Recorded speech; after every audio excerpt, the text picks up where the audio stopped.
I'm leaving, I said as I headed for the door. Don't bother coming back, Erica replied. Normally, I'd just say go to hell as I slammed the door behind me, but this time I held back. After 14 years of flinging the same insults, I wasn't planning to return in a few days. She'd understand what made this different. 6 months had been a whirlwind. Erica had become a verbal wrecking ball, swinging hard with words that cut deep. I couldn't pinpoint when or why it started, but I'd begun avoiding her to keep things from exploding. Every day, I'd linger in the car a little longer. Sometimes, I wouldn't come home until after Erica and Morgan, our 13-year-old. My daughter had already eaten dinner. There might be leftovers waiting, but lately those were becoming scarce too. My name is Brandon Kowalski, technically Alfred Brandon Kowalski, but with my dad also named Alfred, they called me Brandon from the start to avoid confusion. I wasn't a junior, though. My dad is Alfred John Kowalski. I'll never know why he didn't name me Alfred Jr. I would have been fine with Junior or even DJ. I've got Polish roots, and I've heard nearly every Polish joke there is. I grew up in this town of 10,000. I've been the butt of most of them. Well, I'm half Polish on my mom's side, and my dad's side is a mix of German, French, Irish, and English. But being a Kowalski, I get labeled as Polish. Erica, though, wasn't the woman I thought she was. I realized that about 4 weeks ago. I'd been steering clear of her toxic behavior, and then one Monday night I went. I was at a diner getting a bite to eat when I couldn't help but overhear 2 guys in the next booth talking about me. One of them asked how long I'd been with the Poe's wife since they got married. I even slept with her on their wedding day, and he's none the wiser. I recognized the first voice, but the second one hit me like a sledgehammer. It was my best friend, Derek Reed. I froze.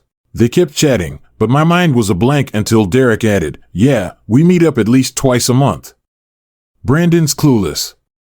I was so shocked that I didn't even think to ask them to repeat themselves. The waitress came over and asked if I needed anything. I told her I had to run and left before she could ask me anything else. They noticed me. I couldn't process it. Erica, my wife, with Derek, my best friend. The man who stood by me at the altar. He's also the guy who works on my cars. Not my official mechanic, but the only one I trust to service them. I run a used car lot, by the way. Yeah, I'm a used car salesman. I've heard all the jokes about that too. My business is doing well because people know they're getting quality cars at a fair price. If something goes wrong, I handle it. Derek's always been a great mechanic, and I keep him busy paying him well. I once asked him to join my staff, but he joked about not being able to respect himself working for a Pole. I laughed, but I knew there was some truth behind it. Still, I kept him as an independent contractor. He relied solely on me for work, which could be his downfall. Driving through town after leaving the diner, my mind raced. Was it true, or was he just bragging? I could have hired a private investigator, but since their meetings were rare, it would be expensive for me to investigate further, so I decided to check Erica's phone and email instead. Back at home, she seemed normal, which made it more difficult to figure out what was going on. I needed proof before confronting her later that night, when she was asleep. I checked her email and phone, but there was nothing suspicious. I found out that Erica's phone was locked, but I cracked it easily. There was Morgan's birth date, and there were a few vague messages, but nothing from Derek. His name being there wasn't odd, he was my friend after all. Maybe he was just talking big, but Erica's recent behavior made me think there might be someone else. I tossed and turned, unable to sleep. It was after 2:30 a.m. When I finally got some sleep at the dealership the next morning, Derek cracked one of his usual polished jokes. Normally, I'd shrug it off, but today I wasn't in the mood. "Derek, what do you really know about Poland? I bet you couldn't even find it on a map if you tried. You love making jokes, but I'm sure most Poles could find it in the US, maybe even in our state." Get back to work, Derek. He looked taken aback for once. He knew something was off. Derek's not the book-smart type, he's more hands-on.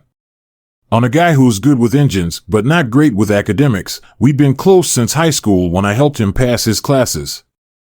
Now I was rethinking our entire friendship. I shut myself in my office trying to figure out how to get proof. I couldn't just confront them. They deny everything without evidence. I called a private investigator in Santa Fe and told him everything. He said it would be expensive to track them because their meetings are irregular. You could install a tracker on her phone. That way, you'll know where she's going. Cameras might work too, but you'll need high-quality ones. Once she notices, she'll probably change her routine. I'd stick to tracking her phone and wait until you catch them in the act. He gave me advice without charging me. Consider this a freebie. You can find all this stuff online anyway. Thanks for your help. Expect a check. I told him if you're ever in Silver City, come by Kowalski Auto. I usually don't get out that way, but if I do, I'll be sure to drop by. He replied that he seemed genuine. I found that success in business came from making people feel valued. Everyone wants to feel important, so I downloaded the tracker, figuring it'd be cheaper and less of a hassle than setting up cameras that Erica might spot that night after everyone was asleep. I installed the app on Erica's phone and synced it with mine. She'd never know it was there. Finally, I slept well for the first time in days. The next day, I kept an eye on the tracker. Erica worked part. She spent about 15 to 20 hours a week at the university bookstore. She called her paycheck mad money, which she spent on a salon visit. She went to the grocery store and came back home. Derek was home for most of the day, working on cars while Erica was out. At least for that day, nothing suspicious happened. I tried to be more civil, suggesting we all go out for dinner. Erica seemed open to it, while Morgan, being the typical teen, wasn't thrilled, but I insisted dinner went off without a hitch. When I brought up Derek's name, Erica shifted uncomfortably and quickly changed the subject, which only deepened my suspicions. Something was off, and I needed to figure out if Derek was telling the truth that night. I didn't bother checking her phone whenever I peeked at her texts or calls. I came up empty. Either she was erasing them fast or she wasn't. As I climbed into bed, I thanked Erica for coming to dinner that night. I looked her in the eye and said, "Thanks for coming to dinner tonight." She replied, "You might be in luck tonight. It's been a while, and we've been at odds lately." After her usual bathroom routine, she climbed into bed beside me. I felt torn. If she was cheating, did I even want to be intimate? I decided to let her make the first move. I decided to wait until I had solid proof before I did anything. We ended up sleeping together, but it was nothing remarkable. Still, I got something out of it. Over the next week, I monitored her phone, but I didn't find anything unusual. By Saturday night, I convinced myself that Derek was full of it. He was just trying to impress someone with his exaggerated stories. He'd been known to do that since high school, but I still couldn't sleep at 2 a.m. I was wide awake, staring at the ceiling. I went downstairs for a drink, hoping it would relax me. I had a Jack Daniels and Coke in one hand and her phone in the other. I decided to give it one more check. I entered Morgan's birth date as the password and unlocked her phone. That's when it hit me. In a flash, I realized the truth. Morgan was born exactly 9 months after our wedding day. People often call babies born under those circumstances wedding night babies, since they're usually conceived during the honeymoon or right after. But if what Derek said was true, there was a very real chance Erica had already been pregnant when we walked down the aisle. She had been on the pill, but we hadn't exactly waited until marriage to get physical. In fact, it had been a significant part of our relationship from early on. Derek was right. There was a good chance Erica had already been pregnant when we got married. She was on the pill, but we hadn't waited until we got married to have sex. It had been a big part of our relationship from the start. He said that the stress of the wedding could have messed with her hormones, making the birth control less effective. If the pills didn't work that night, then they probably hadn't worked the day before either. I couldn't ignore it any longer. The odds were a coin flip. There was a 50% chance that Morgan wasn't mine. There was a 50% chance that Morgan wasn't mine. I'd never heard that one before. In Derek's twisted version of events, he was the early worm that snagged the bird without thinking. I got up off the couch and headed straight to the bathroom. I was determined to get proof. I found some cotton swabs. Morgan was sound asleep in her room. Finally, she was at peace after years of restless nights. She was sprawled out, snoring softly, her mouth hanging open. It didn't take much to gently swab the inside of her cheek with a Q-tip. She didn't even stir after sealing her sample in a plastic bag. I swabbed the inside of my own cheek and sealed it up the same way. Even if the results came back saying Morgan was my biological daughter, it wouldn't erase the bigger issue of Erica's betrayal. The damage was already done, but I put that thought aside for now. Sunday came, and as usual, we each stuck to our tasks. I spent most of the day avoiding Erica and Morgan, keeping my eye was bottling up my emotions. I felt like I was teetering on the edge, caught between wanting answers and fearing what I might discover. "Brandon," Erica asked, sensing the tension. I couldn't exactly tell her the truth, so I made up something quick. I was just planning to buy some cars at the next auction to keep the lot stocked. Things might get tight until I make some sales. "Don't go overboard," she said casually, reminding me to be careful with our money. She always liked to talk about the business as if it was a shared venture, but the reality was it was mine. I'd set it up in a way that kept it separate from our personal finances, especially since we lived in a town where everyone watched each other's moves. The last thing I needed was for my business life to spill over into. "I'm thinking about paying off the credit cards and keeping just one open to help with our credit score." I added, "Throw out the idea of covering my real plan. Do whatever you think is best." She replied without much thought. Then, like a light bulb flickering on, I had an idea. If my suspicions turned out to be true, this move would protect me in more ways than one, so early. On Monday morning, I picked up the DNA samples and went to Western New Mexico University. After talking with someone in the science department, I was directed to the department head. He seemed eager to help, so I gave him a few of my business cards and offered him a 10% discount on any car work they might need in the future. He seemed pleased with the offer. He said he might stop by my lot if he doesn't find what he's looking for. I told him I'd be happy to help. I walked out of the university, forcing a smile even though I was anything but at ease. I knew that whatever the test results showed could change everything.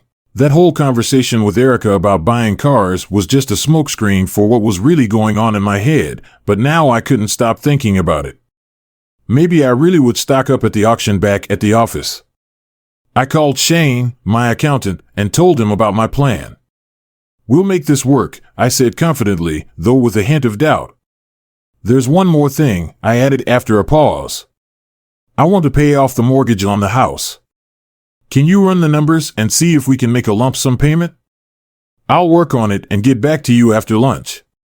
When Shane left, I thought about calling my lawyer to get some advice on family law, but I stopped myself.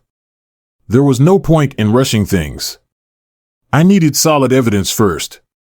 He came back with the numbers and we mapped out the next steps, but the next couple of days were excruciating. Every hour dragged by as I waited for the DNA results. Then late Wednesday evening the call came. The department head confirmed the results and arranged to stop by to discuss cars. When he arrived at my office, I could see from his expression that it wasn't good news. "The samples don't match." He said it straight up, and I nodded. I was bracing myself, but the confirmation hit me harder than I expected. He handed me the envelope with the results inside, and I glanced at it briefly before changing the subject. I asked about the car he was interested in. "Yeah, I know it's a bit of a cliche, but I just turned 50, and I'm thinking about getting a sports car." He replied with a chuckle. "How about a Mazda Miata?" I suggested, though I didn't have one in stock. I promised to check the auction the next day and find a good one. "I'll give you a call this afternoon with an update." I told him as he left that night that I had already told Erica I might leave early the next morning, but I didn't expect her to care. She rarely needed me for anything anyway. She handled most things herself. As I drove around town, everything felt surreal. It was like I was looking at my life from the outside. I called my lawyer, who expressed sympathy but referred me to a family law expert he trusted. I set up a meeting for the following evening. We had a quiet meal at a local diner. I let my mind wander. Had I really thrown away the last 15 years of my life? And for what? I didn't even have a child. Morgan, as much as I cared for her, wasn't mine. I couldn't pretend anymore. I'd known something was wrong, but now that I had proof, there was no going back. One thing was clear: Derek was going to pay for what he'd done. It didn't matter that he'd been my best friend for years. After this, I'd rather have an enemy. As for Erica, she'd face her reckoning. Had she known all along? Even if she hadn't, there was still the fact that she'd hidden the truth of her affair with Derek, my best man, on our wedding day. I was pretty sure she'd been sneaking around with him, meeting up at least twice a month. I was really angry and knew I needed to get away before I did something I'd regret. I picked up the phone and called Erica. "Hey, I won't be home tonight," I told her. "I'm staying in Albuquerque to prep for the auction tomorrow. Have a safe trip." She responded, her tone flat. It wasn't typical for me to head to Albuquerque for auctions, so this was out of the ordinary. I wondered if she'd use my absence as an opportunity.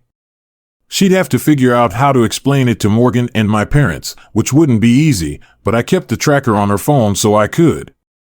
I was going to keep an eye on her throughout the night as she drove to Albuquerque. My mind was on one thing: buying at least 20 cars, including a Miata. I'd already arranged for their pickup and delivery to my lot after the auction. But there was one question left: who was I going to trust to inspect them? It wouldn't be Derek, that was for sure. Once he finished the work he still had lined up, I'd cut him off. He probably thought he'd get a nice payday for my new purchases, but he wouldn't see a dime from me. I decided to keep everything under wraps until the very last minute. First, I needed to talk to a local auction dealer. I wanted to find someone who could recommend a reliable mechanic to inspect the cars before they were shipped to our small town. By the time I arrived in Albuquerque, it was around 9. It was 10 p.m. Monday morning. I checked into a Best Western. It wasn't fancy, but it was comfortable. I owned my own business, but I couldn't justify using company funds to stay somewhere luxurious. The room was fine, the bed was good enough, and that's all I really needed. I've always been a simple guy, satisfied with simple things. As soon as I got settled, I checked the tracker on Erica's phone. She was still at home, or at least her phone was asleep. I couldn't shake the thoughts swirling around in my head that night. I couldn't understand why she did it. How could she justify betraying me on our wedding day and continuing the affair all these years? I started questioning everything about our marriage. It had never been perfect, but I used to believe in our commitment and our bond. Now I realized that I had been wrong. In those early years after we got married, nothing was smooth. We hadn't planned on having a baby right away. We'd talked about having 3 kids before we got married, but when Morgan came along, all of that changed. Now, knowing that Derek was the reason for that change made everything feel pointless. 14 years of effort down the drain. The good times we'd had together were now completely overshadowed by this betrayal. If Erica hadn't been involved with Derek, maybe we would have had kids together. Maybe her pregnancy wouldn't have been so difficult, and we wouldn't have had such a rough time raising Morgan, who might have led her to want more children. Derek had completely upended my life when he slept with my future wife on the day I married her. Now he was still sneaking around with her twice a month, probably laughing at me behind my back. I couldn't let him get away with it. Lying there in the dark, anger started bubbling up again. I knew I needed to get control of myself or I'd never sleep. So I turned on the TV and flipped to a mindless comedy show. Laughter helped ease the tension a little by 11:30. I finally felt myself relax, ready to sleep. Tomorrow would be a busy day. The auction went off without a hitch. I managed to pick up some great cars at solid prices and even connected with some dealers in the Albuquerque area. It was a good distraction from everything going on back home. While there weren't any Miata available at the auction itself, I reached out to a couple of dealers who each had one in red and the other in black. I worked out deals pending my client's color preference. Both dealers assured me they'd finalize the transactions as soon as I let them know. Looking at the cars I had just acquired, I realized I should have been attending this auction more often.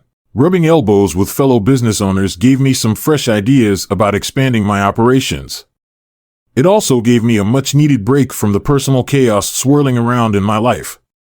That afternoon, I met with my lawyer. The news wasn't great. If I went through with a divorce, I'd be looking at losing half my assets, plus paying alimony and child support for a kid who wasn't even biologically mine. That's when I made up my mind not to file for divorce, at least not yet. Instead, I'd pay off the mortgage on the house and leave Erica there with Dirk's kid. She'd stay, but since the mortgage was in my name alone, she wouldn't. She couldn't legally force me out, and she wouldn't have the option to walk away with everything. I still had to figure out what to do about my business. Even though it was protected as a corporation, I couldn't shake the feeling that something could go wrong without the right legal steps. My next priority was getting in touch with my business lawyer.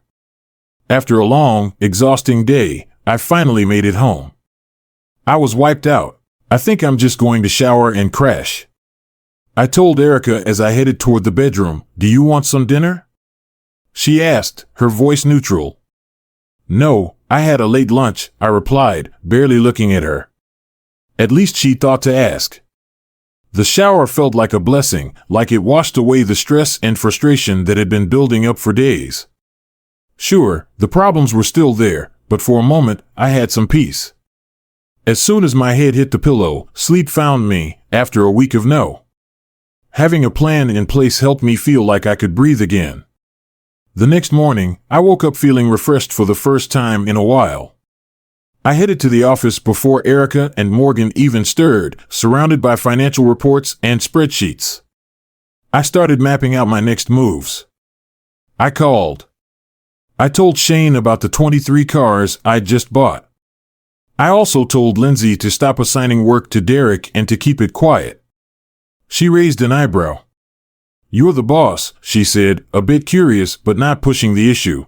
"Thanks, Lindsay. I couldn't do this without you." 12 a.m. I was on the phone with my business lawyer. He wasn't optimistic. "Your business is technically protected, but she could still push for a sale to get half of its value. Have you considered selling it preemptively?" He suggested, "I can't do that. This business is my life." I replied, "Let me think it over and get back to you by the end of the week." That conversation stung. I put my heart and soul into building this business. Raising a child is something I'd actually built from the ground up, unlike Morgan, who wasn't even mine. The anger threatened to rise again, but I've been in business long enough to know how to compartmentalize my emotions. I forced myself to focus on the business at hand. My first call was to Tyler, a client who had confirmed some things about Derek. Tyler is Brandon Kowalski. "I've got some intel on 2 Miatas, one red and one black." "You still interested if the price is right?" he replied. "Which color do you prefer?" "I can show you both, and we'll work out the numbers after. Even if we don't agree, I'll have no trouble selling them." "What's your preference?" he asked. "Red makes a statement, but it fades quicker. Black's classy, but it gets hot fast in this area." "Are you planning to keep it in a garage?" "Yeah, I'll be garaging it." "When would be convenient for you to meet?"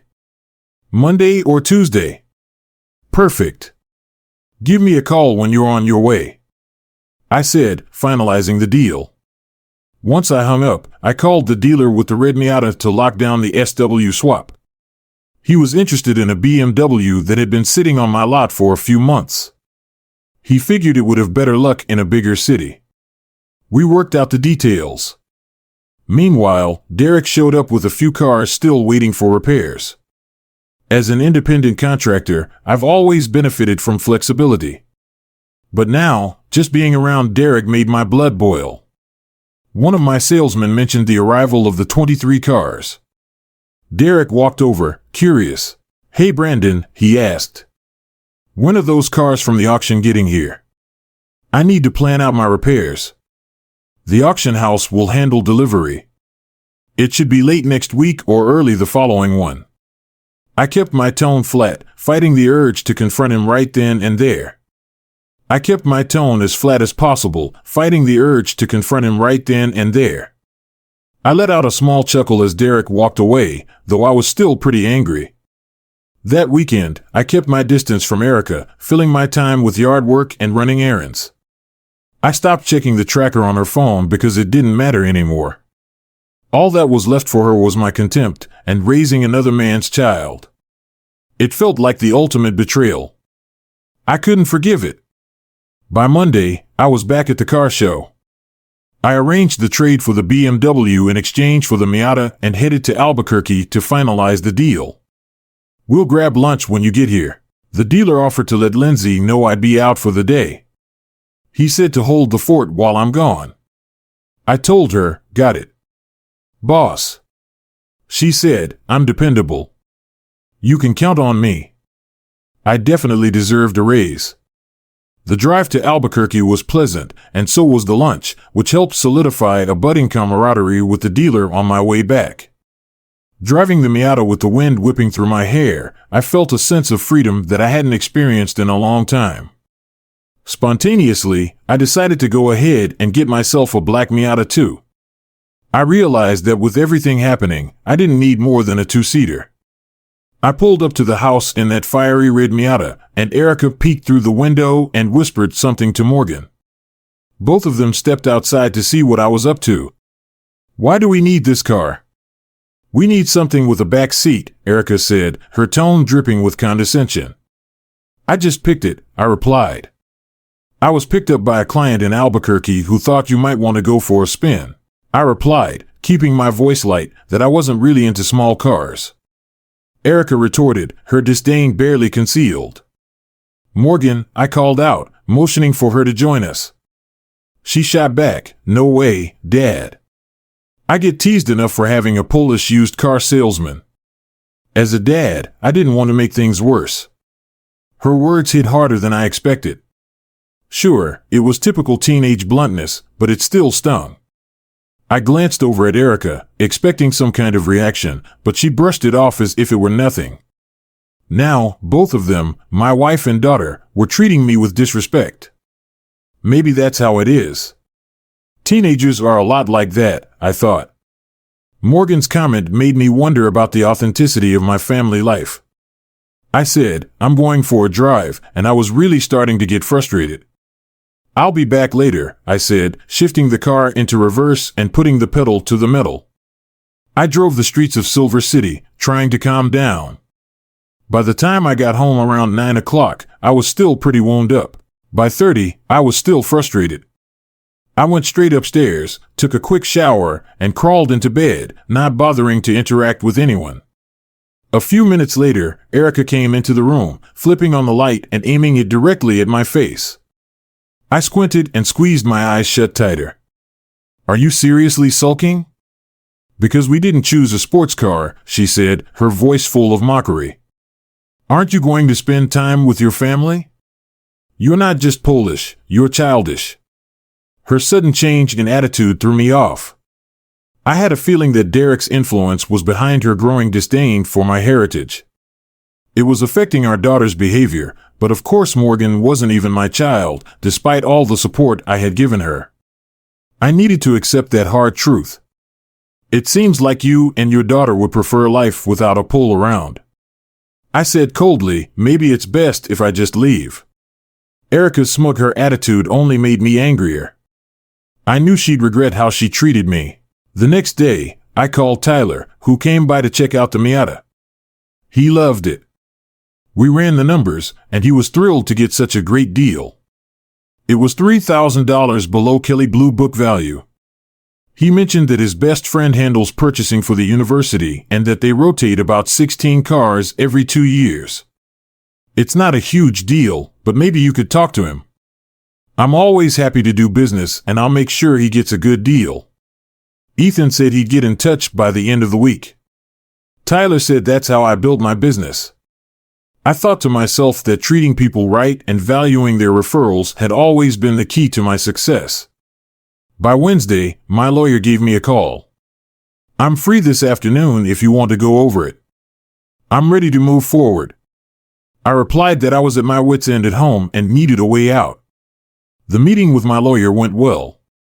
The plan was solid, but it would take about 2 weeks to fully execute. Still, it would be worth the wait.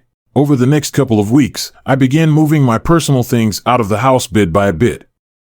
Over the next few weeks, I started moving my personal belongings out of the house. I gradually transferred my tools and other items to an apartment I had rented nearby on weekends. I kept myself busy with yard work and secretly cleared out my closet and drawers when Erica and Morgan weren't around, as Erica handled laundry. By the time Monday night rolled around, I finally told Erica I was leaving. She fell back into her pattern of throwing insults my way and mocking me for being Polish and for my career as a used car salesman. In the past, when my anger reached its peak, I'd leave for a night or two to cool off in a motel. But this time was different. It was at its peak. I'd leave for a night or two to cool off in a motel, but this time was different. This time it was final. The next morning, I got to the lot early and gathered my team for our usual weekly meeting. Nothing seemed out of the ordinary. I began, as you all know, I bought a couple of cars. A few weeks ago, the cars arrived. They've been inspected and prepped, and they're ready to go on sale. Going forward, we won't be using Derek for any more work. If he asks, just let him know we're going in a different direction. You've all been fantastic. You're like family to me, so this next part is hard to say. I paused to wipe away a tear. I've sold the business, and the room went quiet. They were shocked, but didn't react much beyond that. No one's role would change except for Lindsay, who would take on some of my responsibilities and get a raise to match despite the surprise. They quickly congratulated her, recognizing the hard work she'd put in. Lindsay, please see me after the meeting. We've got a lot to go over. I said I'll still be involved with the business in an advisory role. I may help with sales from time to time, but I won't interfere with your work.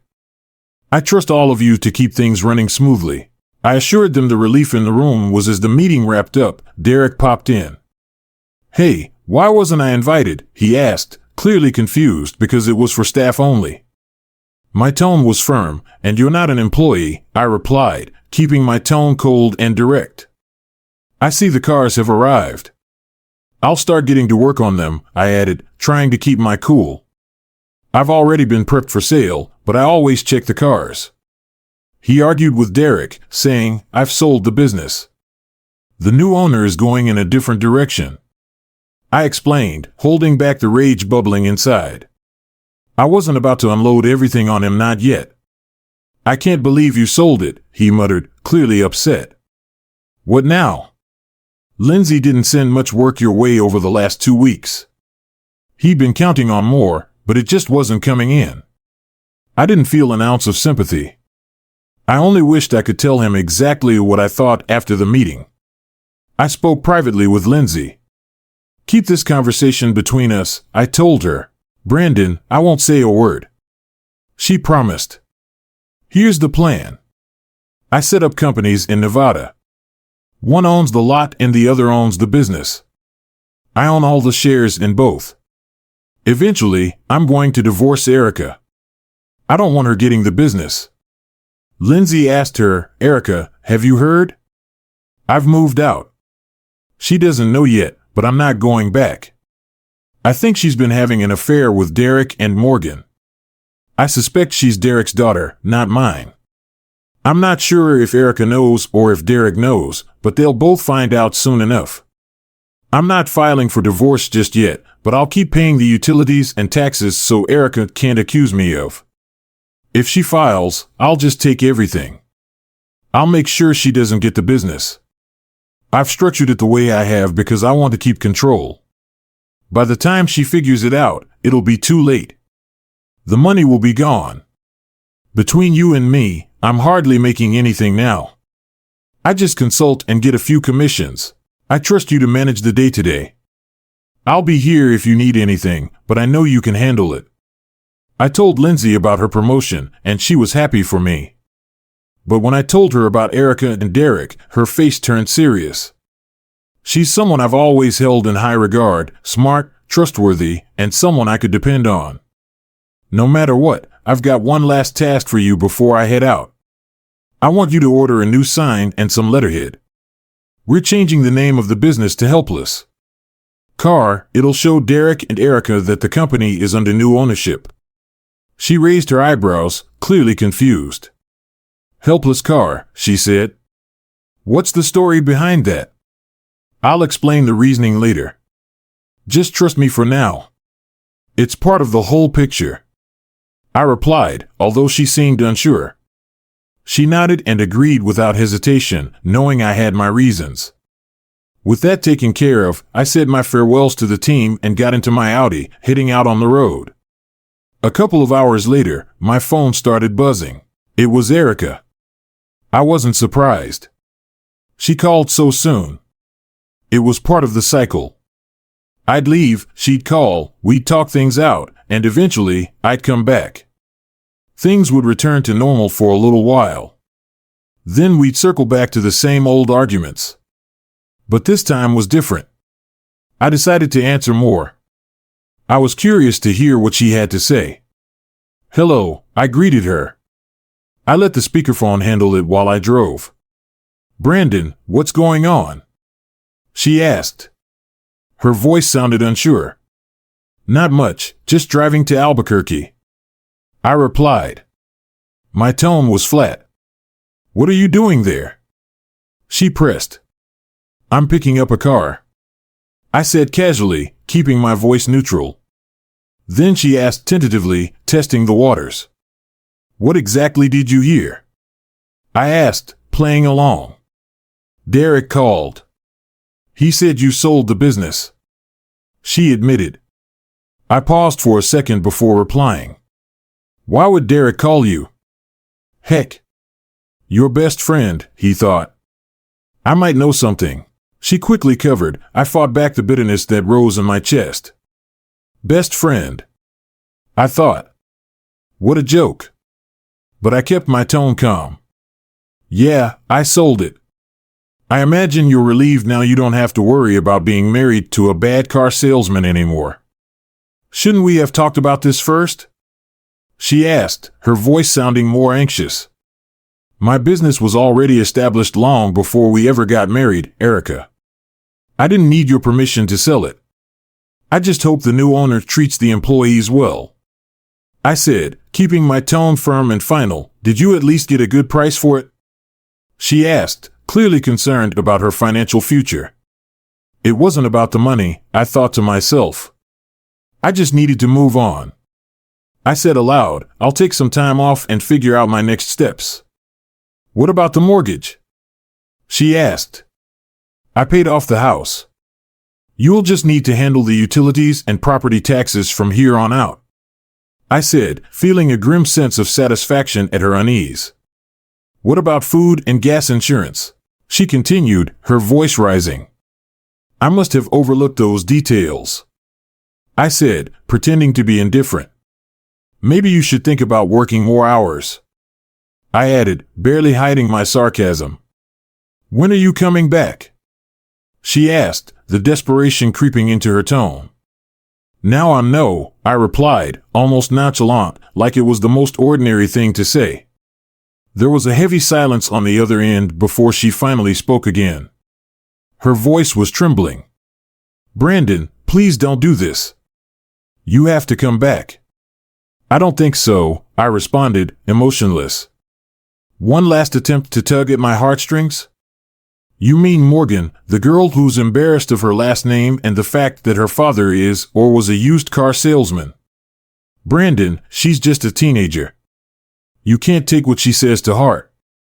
Erica tried to reason, well, none of that matters anymore. I won't be around to embarrass you or anyone else. I replied coolly, that's not going to happen.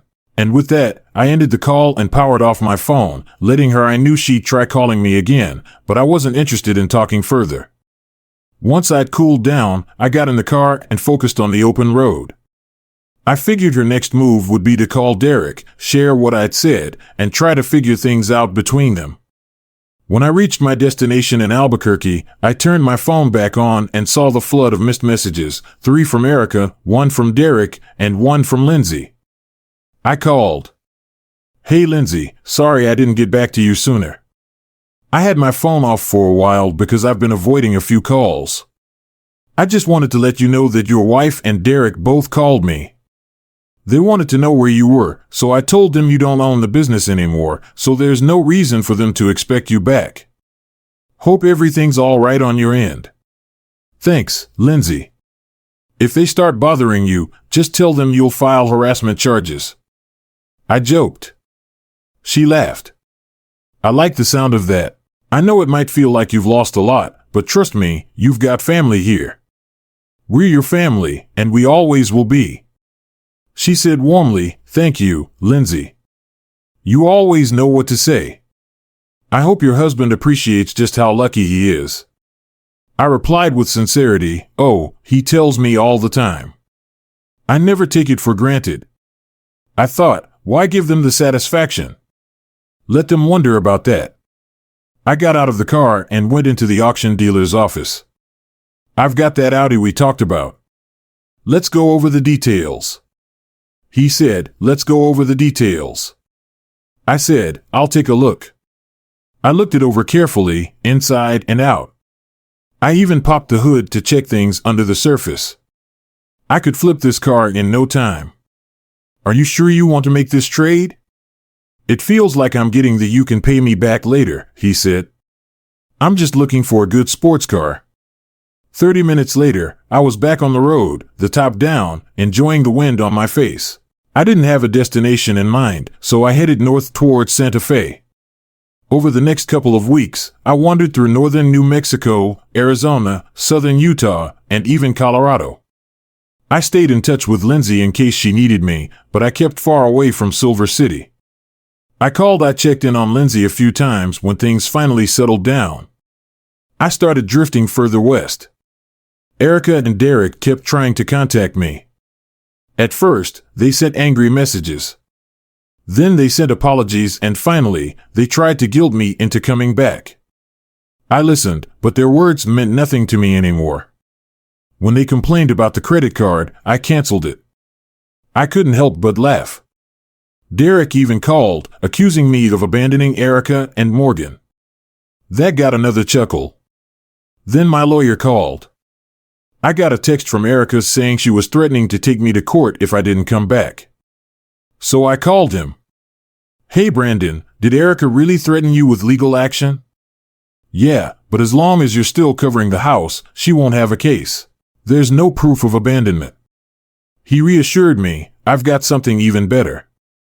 He said I recorded myself telling her I was leaving and she insisted that I stay away. I should send it over if she causes trouble. He said we'll check in next week to see how it's all going.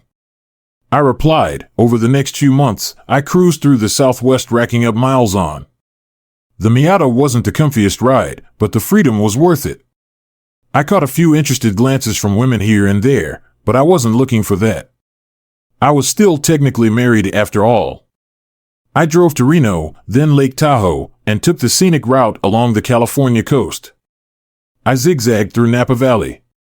I drove down Highway 1, stopping in Yosemite National Park and Death Valley before hitting Las Vegas and Phoenix. I wasn't in a rush, I was just enjoying the open road. I chatted with people in parking lots, some of them envious of a guy who could just hit the road without a care in the world after 3 months and about 8,000 miles. After 1,000 miles, I decided it was time to head back to Silver City. When I arrived at Helpless Auto, the whole team welcomed me back, including a few new faces. Everyone seemed genuinely happy to see me again. I walked into Lindsay's office, which used to be mine, and her smile grew wider as soon as she spotted me. She stood up, came around the desk, and gave me a tight hug. After catching up for a bit, I asked her, how about we take the team out for some food and drinks at Wrangler's? Can you close up by 5? It was already past 3. Absolutely. I'll make sure everyone's ready. The whole crew will be there, she said, her voice full of excitement. After letting the team know about the evening plans, I left the office feeling lighter than I had in a long time. After catching up with Lindsay, I made my way to. I met with my lawyer to go over the latest developments. He had been keeping me in the loop during my time on the road, letting me know that Erica had tried to claim abandonment and go after my assets. Thankfully, he managed to block her attempts. We sat down to talk strategy, preparing for whatever legal moves she might throw our way later. At 5, I joined the Wranglers team for a celebratory dinner. The meal was fantastic, and it felt great reconnecting with everyone as the night wound down and the team gradually started to leave. It was just me and Lindsay sitting at the table. She looked at me thoughtfully before saying, "Brandon, you might think you're lost, like you've lost control over everything, but that's not true. You trusted the wrong people, but you're not powerless. You made a mistake by trusting the wrong people, but you're not helpless." I looked back at her and asked, "So you figured it out?" She nodded. "Yeah, it took me a while, but when you mentioned the new name and how it tells the whole story, it finally clicked. The jokes, your background, none of it really defines you. It's just noise." I smiled, genuinely touched. "Thank you, Lindsay. You're the reason I came back. I needed to see how you'd handled things. While I was away, you really stepped up and made your own mark. I had a great mentor, and we shared a warm hug before she left to meet her husband, who always seemed proud of her. I drove back to the apartment I hadn't visited in months. It felt stuffy in there, so I cracked open the windows to let in the cool evening breeze. I grabbed a cold beer from the fridge and stepped out onto the terrace. I watched people swim in the pool below while a nearby family enjoyed their evening together. I sipped my drink and thought about Erica and me. We used to have big dreams when we first got married, but now they seemed like distant memories. I glanced at the clock on the wall. It was 8:30. I had a realization. It was time for the confrontation I had been avoiding for too long. I finished my beer, grabbed my car keys, and headed for the Miata. The drive to my house, the house I had bought before Erica and I got married, felt oddly quiet. Technically, it was still mine since my name was the only one on the deed. When I pulled into the driveway, disappointment settled in. The yard was a mess, overgrown and neglected. The porch light flickered, and I could tell from the dim glow inside that Erica was home. I approached the door and knocked. After a moment, Morgan opened the door, her eyes widening in shock. "Dad?" she asked, surprise evident in her voice. "Hi, Morgan. Is your mom home?" I asked, trying to keep my tone as neutral as possible. Morgan stammered a bit. Before shouting over her shoulder, "Mom," from the kitchen, I heard Erica's voice tense and shrill. "What is it?" Morgan kept staring at me before calling out, "Dad's here." Erica appeared around the corner, spotting me and immediately snapping, "What the hell are you doing here?" I kept my cool and responded calmly, "Just passing through," I said, glancing around the familiar living room. Derek came out of the bedroom, shirtless and still in his boxers. I said, "The whole family's here. Mom, Dad, and, you know." Erica's face flushed with anger. She said, "Well, it looks like Derek here has stepped into my role." I replied, "It makes sense. He was always meant for it." Erica looked puzzled, while Morgan's face showed irritation. Erica's expression shifted to one of irritation. "What are you even saying, Dad?" she asked, visibly annoyed. "Actually, sweetheart, you're a little confused," I replied, my voice steady but firm.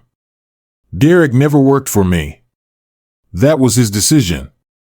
And, by the way, I've been paying the utilities and car insurance, so there's no issue with that."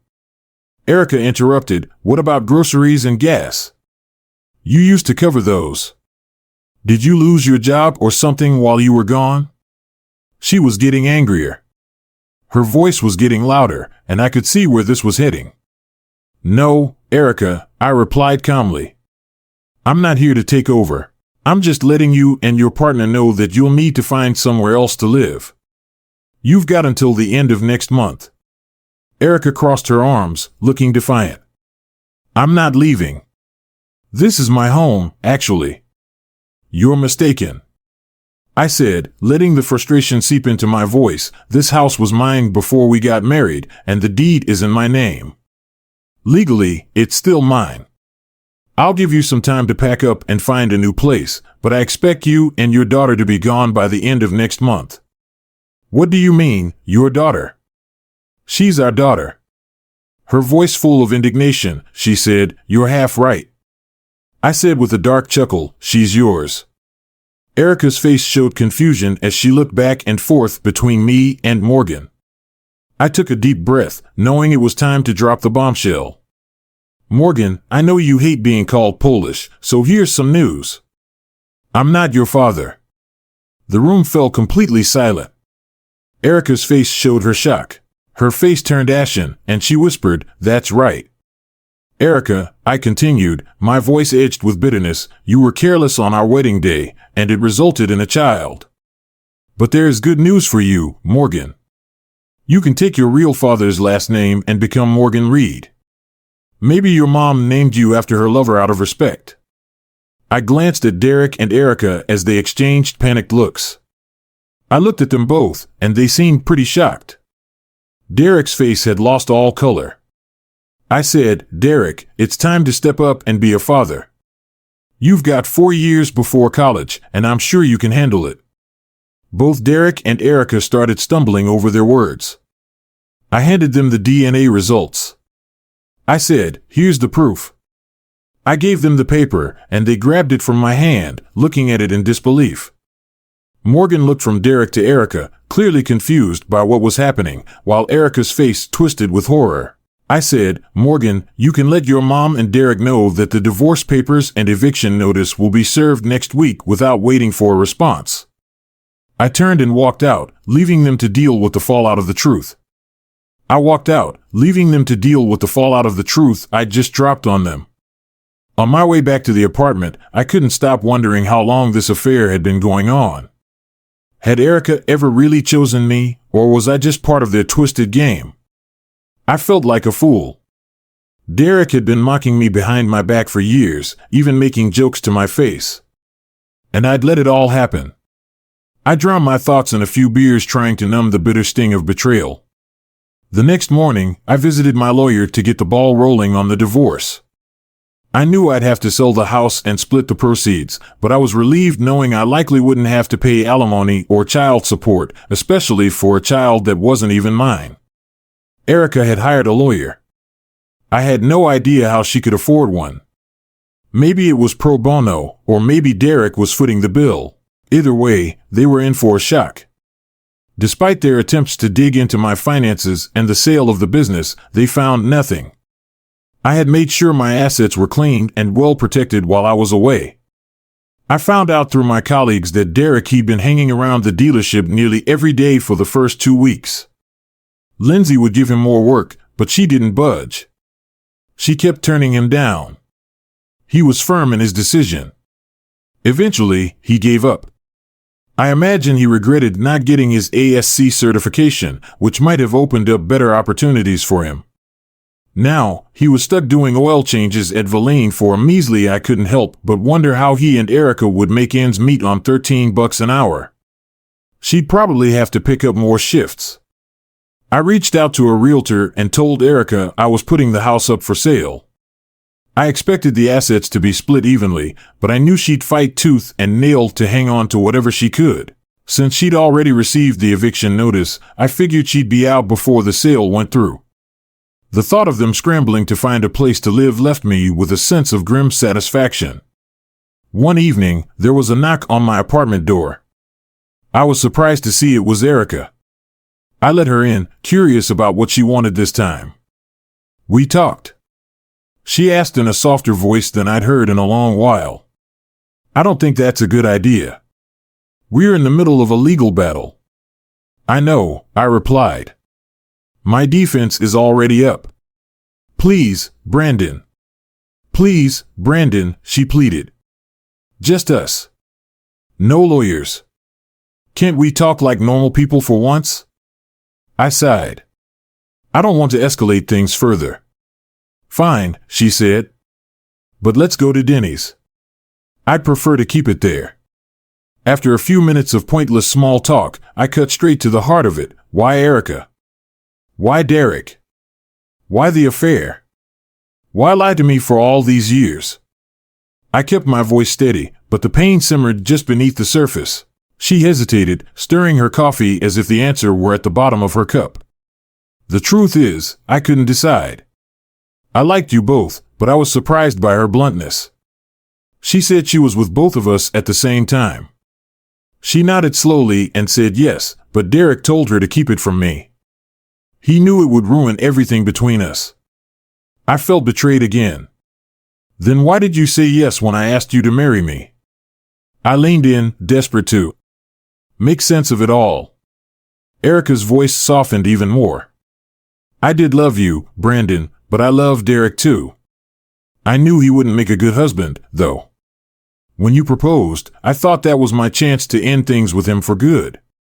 I tried to focus on you and the wedding, but you slept with him on our wedding day. I said, my voice growing colder. Her guilt was written all over her face.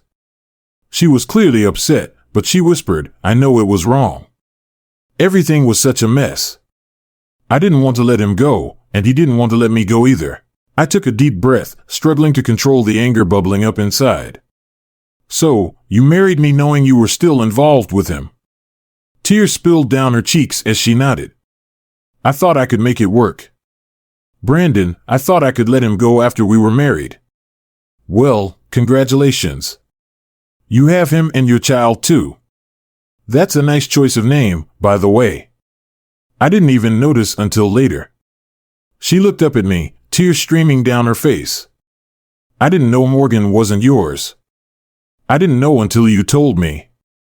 I stared at her, the weight of everything.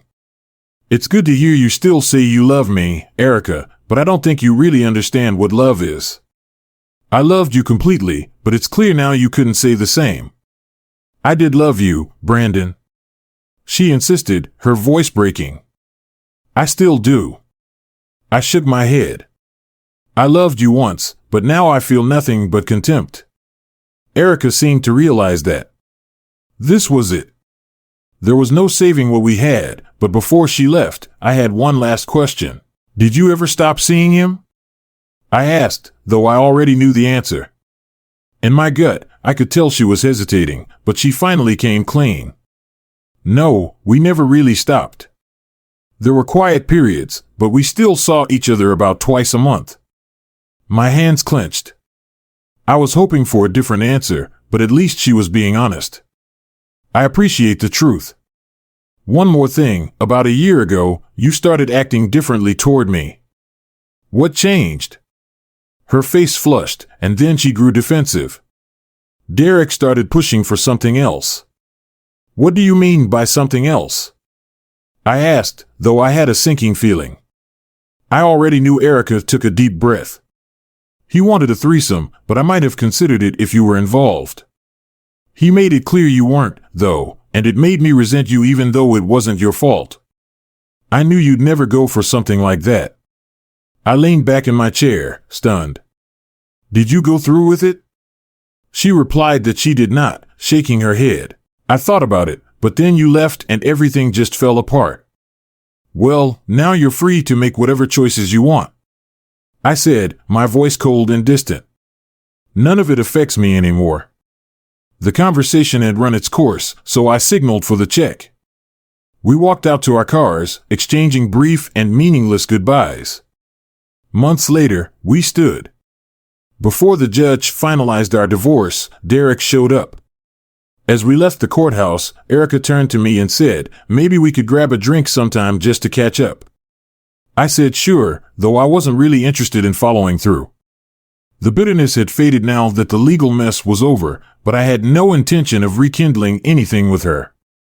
I drove away, thinking, this is it. The end of any connection I have with them. They can be together and deal with their own problems. They deserved each other, but as I merged onto the highway, a small bitter thought lingered.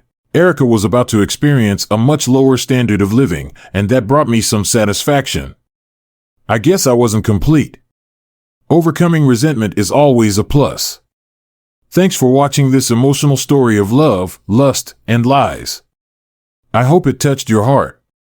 If you enjoyed it, please like the video, subscribe to the channel, and hit the notification bell so you don't miss a fresh story every day. I'd love to hear your thoughts in the comments, so feel free to share your experiences and tell your story.